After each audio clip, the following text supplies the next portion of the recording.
السلام عليكم ورحمة الله. بسم الله الرحمن الرحيم. لا حول ولا قوة إلا بالله العلي العظيم. الحمد لله رب العالمين وصلى الله على سيدنا ونبينا أبي القاسم المصطفى محمد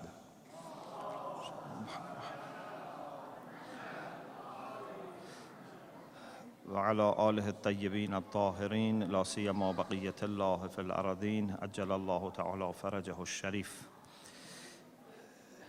In our series on dignity in Islam, we reached the point that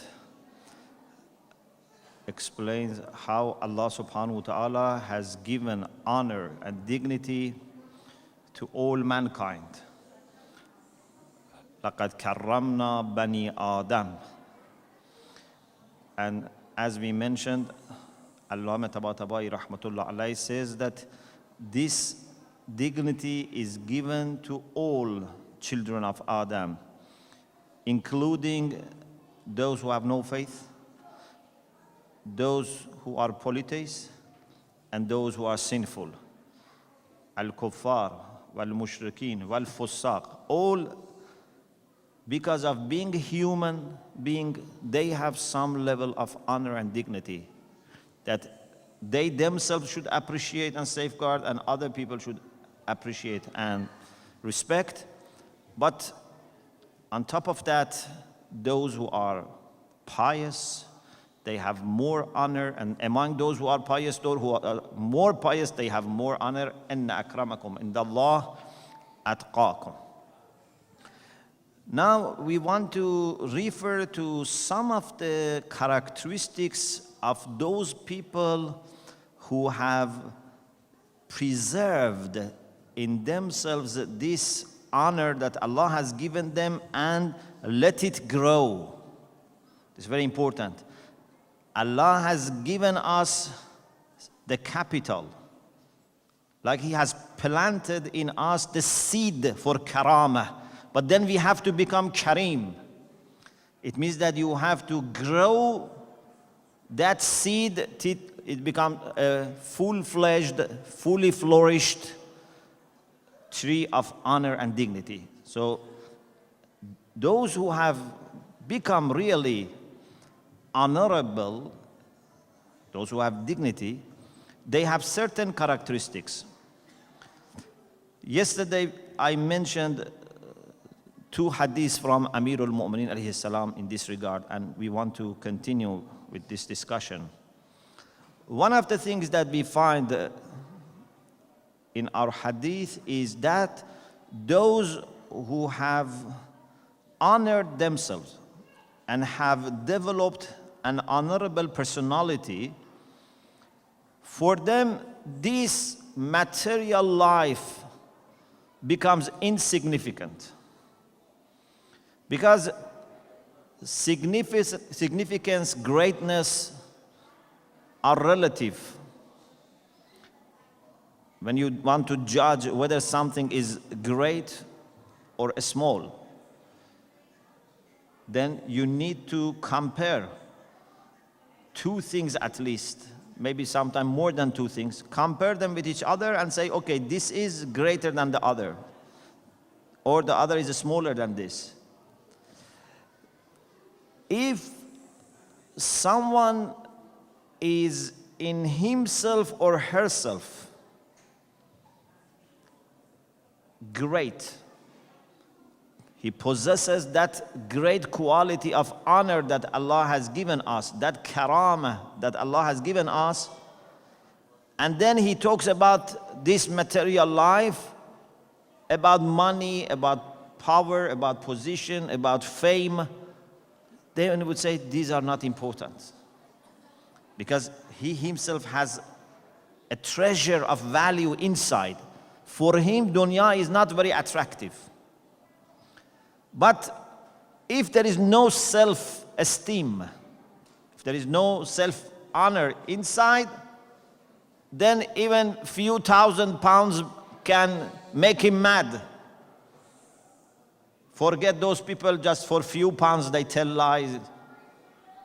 But unfortunately, some people just with few thousand pounds, they become mad. And if you give them, 1 million pounds, then some people may do everything for you. But for a mu'min, dunya is insignificant. Amirul Mu'mineen alayhi salam says, Man karumat nafsuh, sagurat ad-dunya fi aynih. The one whose soul, whose self is honorable, then this material world for him is very little. In his eyes, this world is nothing. In Nahjul Balagha, we have also Amirul Mu'mineen's description of a brother in faith. He says, Kana li fi ma madha, akhun fillah. Commentators have differences of opinions about who was that brother in faith. Some people say maybe Prophet, some people say maybe Abu Dhar. Amirul Mu'mineen says one of the qualities of that brother in faith was that for him dunya was very little. Kana yu'adhimuhu fi ayni sigharu dunya fi aynih. What was making him great in my eye, in my sight, was that dunya was very little in his sight. So it means he was bigger than dunya. So therefore he was important for me. He was a great personality for me because dunya for him was very little. So here also he says, Man karumat nafsuh, sagurat ad-dunya fi aynih. There is a famous hadith from Amirul Mu'mineen, and interestingly, I found that in some sources, Amirul Mu'mineen mentions also the term Kareem. In most of the sources, it says, Ala hurrun yada'u hadhihi al-lumadhata li ahliha. But in some sources, like Majmu'at Warram, says, Ala hurrun kareemun. Is there any noble person who would leave aside this lumadha? Referring to dunya, Amirul Mu'mineen uses the expression lumadha. He says, leaves this lumadha for its own people. What is lumadha? I think, no one like Amirul Mu'mineen has disregarded dunya. The way Amirul Mu'mineen describes dunya is very much showing the insignificance of dunya. Like, for example, after ta'anz, in that khutbah Sheikh Shaghiya, he says, I think it's khutbah Sheikh Shaghiya, that it's like the water which comes down from the nose of the goat. Here it says dunya is lumadha. Lumadha is what remains from food in your mouth. When you have your meal and you finish, then little pieces of food remain between your teeth, in your mouth. That is lumadha. Amirul Mu'mineen says this dunya is lumadha. Is there any honorable person who would leave this for the people who are after it? Why you are fighting over this little thing? Ala hurrun. And in some places, Ala hurrun kareemun yada'u hadhihi al-lumadhata li ahliha. Innahu laysa li anfusikum thamanun illa al-jannah. Beware, there is no price for you except heaven. فَلَا تَبِيعُوهَا إِلَّا بِهَا. Don't sell yourself cheap. Your price, your value is heaven. If you are pleased with anything less than heaven, you have sold yourself very cheap. This dunya is nothing to replace your honor with it. So, those who are kareem, those who enjoy that self-esteem, that self-honor, self-respect, they would not consider dunya, whether it's money, fame, position, sex, significant. These are nothing. Second,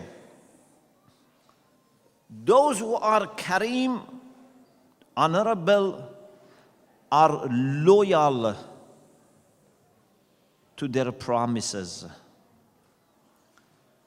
Those who are mean, those who are empty from honor, they easily promise and easily forget. It doesn't matter for them if they have promised or not promised.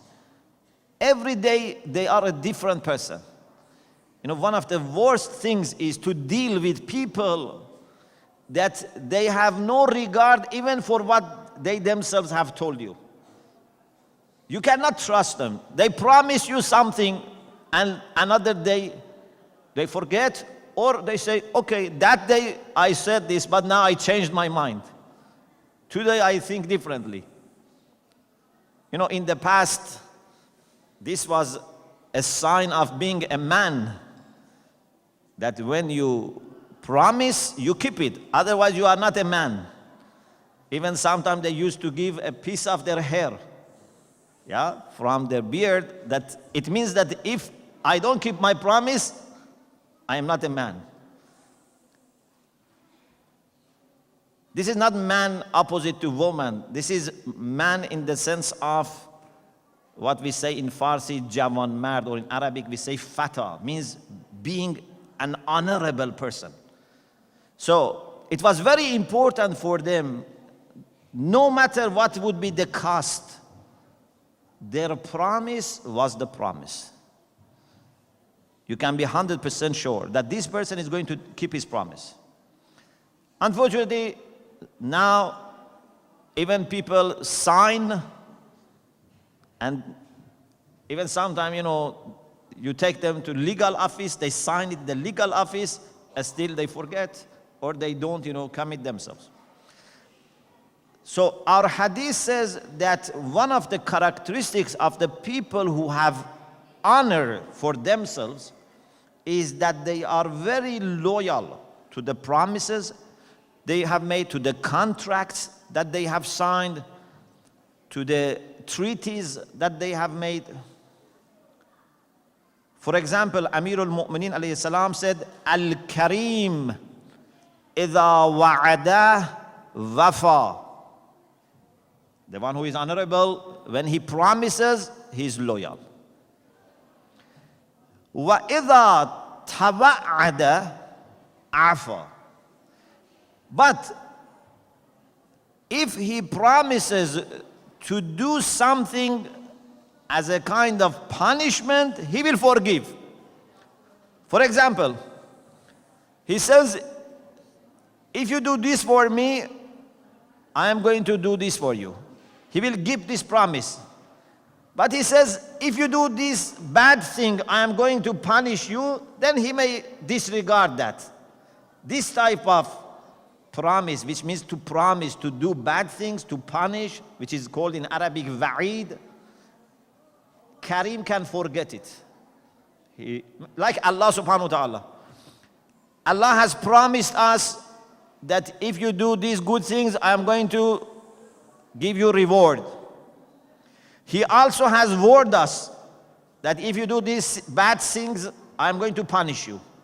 He will certainly keep his promise in rewarding, but we have great hope that he will not keep his warning. He will forget, inshallah, the punishment, inshallah, because he's Kareem. So, Al-Kareem iza wa'ada wafa wa iza tawa'ada afa. Okay? So when he promises to do good thing for you, he keeps it. But when he says that if you do this, I'm going to punish you, he will forgive. Okay? In another hadith, Amirul Mu'mineen alayhi salam said, Min al-karam al-wafa'u bil-dhimam a requirement of karam, of honorable personality, is to keep your promises and the treaties that you have signed. Another hadith says, al-mubadaratu ila al-af min akhlaq al-kiram. Al-mubadaratu ila al-intiqam min shiyam al-li'am. Those who are honorable, they are fast and quick in forgiving and pardoning. Those who are mean, those who have no honor, no great personality, they are always thinking of revenge. They want to retaliate. They want to revenge. But Karim is trying to forget. Another sign of those who have great and honorable personality is they don't tell lies. Telling lies is a sign of meanness, a sign of being empty from honor and esteem and respect. For example, Amirul Mu'mineen alayhi salam said, Al-kidhbu wal-khiyanah laysa min akhlaq al-kiram. Telling lies and betraying are not some of the characteristics of honorable people. An honorable person is impossible to tell lies. Why he should tell lies? Why he should betray?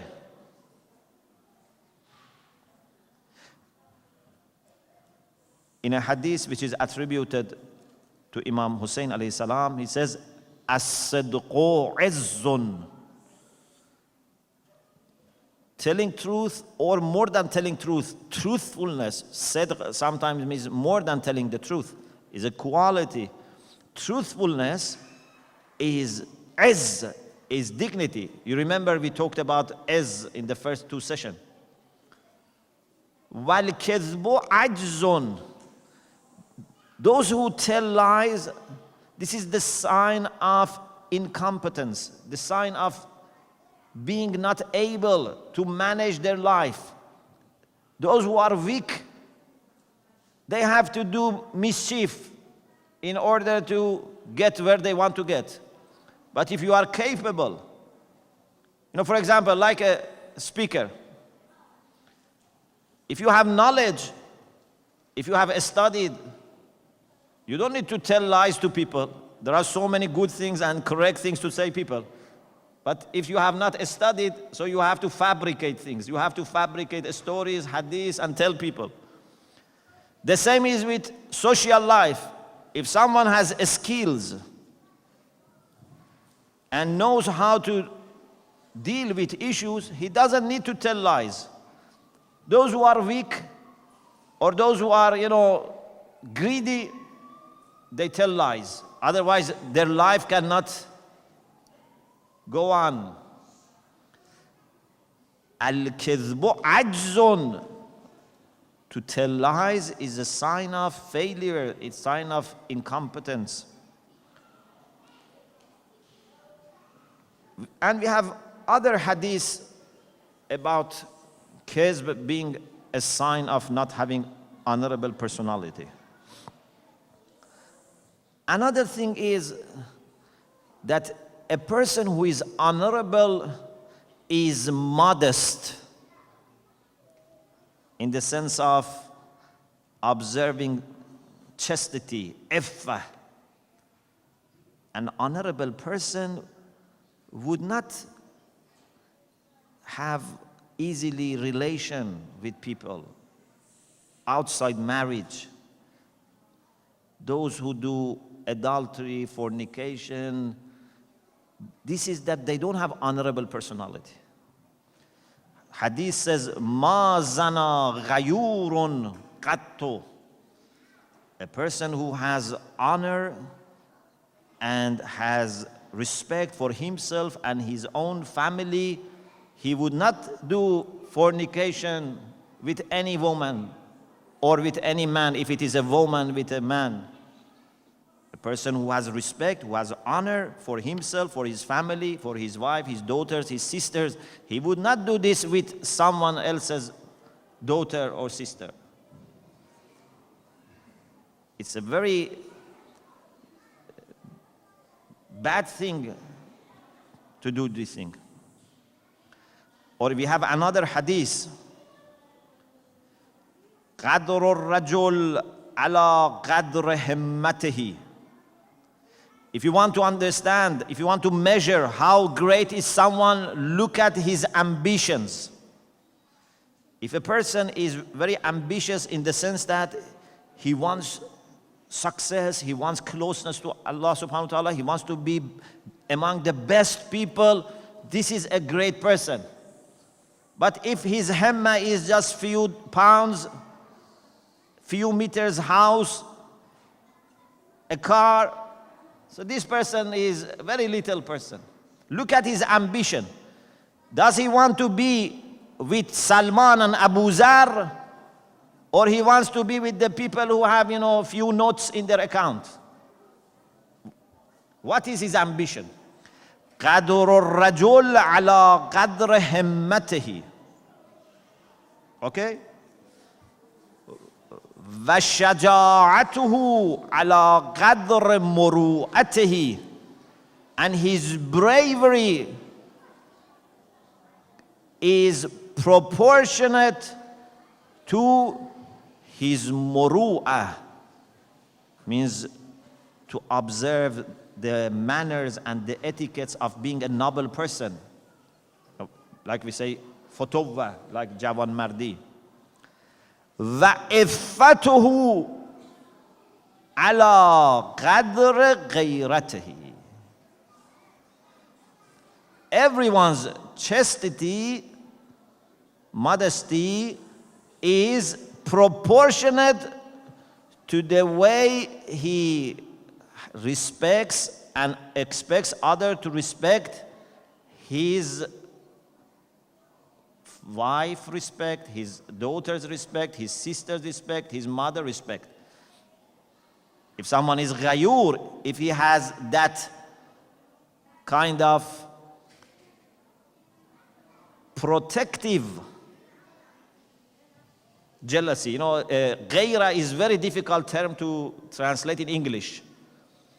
And we have had discussion with, some people, how we can translate ghayra in English. So my suggestion was, this is some time back, my suggestion was maybe we can say protective jealousy. Means it's a kind of jealousy which is for protection. Because if you say just jealousy, it's not looking good. So it's a kind of, ghayra, it's at some time you want to protect and not let other people have bad relation, bad, dealing, treatment of your family. This is ghayra. Or can be with respect to other things. For example, we should have ghayra with respect to our religion.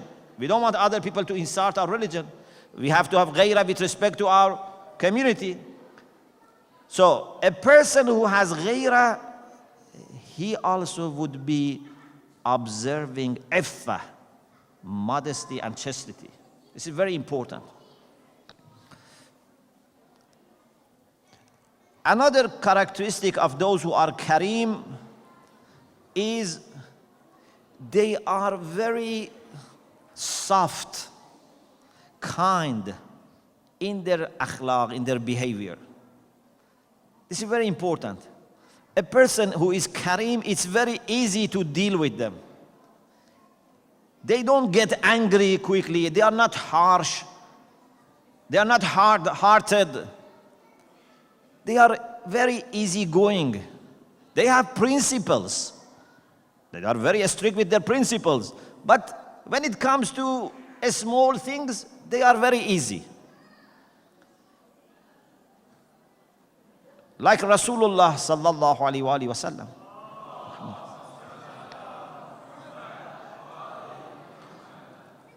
Allah says, as you know, فَبِمَا رَحْمَةٍ مِّنَ اللَّهِ لِنْتَ لَهُمْ. Because of receiving mercy from Allah, you have become soft. Rasulullah was very soft. لو كنت فظا غليظ القلب لانفضوا من حولك. If you were harsh and hard-hearted, they would have left you. They would have scattered around and left you alone. Rasulullah was very soft. Inshallah, maybe sometime we have to mention this. We had it sometime back, but we have always to remember. Very kind, very soft. Even he was playing with children. This softness, along with having your principles, having your strengths in your faith, these along with each other give you an honorable personality. But if you are very harsh and make everyone unhappy and angry, boycott them, isolate them, reject them, then you will remain alone. Even your children, your wife, your husband will not remain with you, let alone other people. You end up with being alone. And if you have no principle and just you want to please everyone without having your principles, again, you will not achieve anything, because you cannot please everyone. People should know that there are few things that you are very careful about them, but when it comes to small things, minor things, you are very flexible. We shouldn't do it the opposite. You know, sometimes I mention this story that Ayatollah Mutahari mentions. He says, when they were just starting to import tomato in Iran, there were some people who were resistant. You know, tomato is what we call goje farangi. Means it's coming from west, coming from outside. So it was like bringing a kind of foreign element which is invading our country. So some people were very resistant. So once a man who was very strict with his family about using tomato, so that his son came home and secretly carried something, but he didn't want to show. He went to his room. So he was suspicious. And he went after him and found that he has brought some tomatoes home. He got very angry. He said, "You didn't say your prayer, I kept silent. You didn't fast, I kept silent. But now you are bringing tomato. Today I cannot keep silent. This is the end of my tolerance." Okay, this type of personality for sure cannot, be a father who can put his family into right direction. You have to understand what is the most important thing and stress on it. And there are many things that then you have to overlook. If for every little small mistake that your child or your wife or husband or friend do, if for every little mistake you want to correct them and you want to discipline them, they will rebel. You have to forget small things. Look at this beautiful hadith. This is my last hadith. This hadith is very beautiful. It says, Amirul Mu'minin alayhi salam, Al-Karim yataghafal. You know yataghafal? Ghafla means heedlessness. Ghafla is a bad thing, normally speaking. Ghafla, we have to be alert. Yeah, we have to be awake and alert. Taghaful is you are alert, but you pretend that you didn't notice. Taghaful, okay? Like tajahul. Tajahul is you know, but you pretend that you don't know. Al-Karim yataghafal means sometimes shows that I didn't notice. Okay? وَيَنْخَدِعْ يَنْخَدِعْ. What does it mean? It means Karim, someone that lets people to deceive him. In what sense? In the sense that they think, for example, your child comes, and tells you something, you know that he's telling lie, but you don't say you are a liar. Because if you say you are a liar, then he may accept that he is a liar. But you know he's a liar, but you say, I am sure you are never telling me a lie. So I trust you. I listen to what you say. Okay? If you say, no, I know you are a liar, then that's destructive. Al-Karim yataghafal wa yankhadi'. Sometimes show that I didn't notice and let people deceive him. One of ulama, he had very good memory and he used to distribute shahriya for talaba in Qom. So, because he had very good memory, he used to give shahriya and then later write down. Nowadays, either they give, the money into your account, or they have, books and they record. But he had it in mind. So once a talaba went to him and said, my wife has delivered a baby. Please, give us something extra. So he gave him something extra. Then next month, again, he went to him and he thought he doesn't remember. He said, Allah has given us a baby. Please give us extra. So he gave him the money, but then whispered to him, he said, you must appreciate your wife because every month he's bringing a new baby. So he gave him the money as if he doesn't, just he made a joke with him.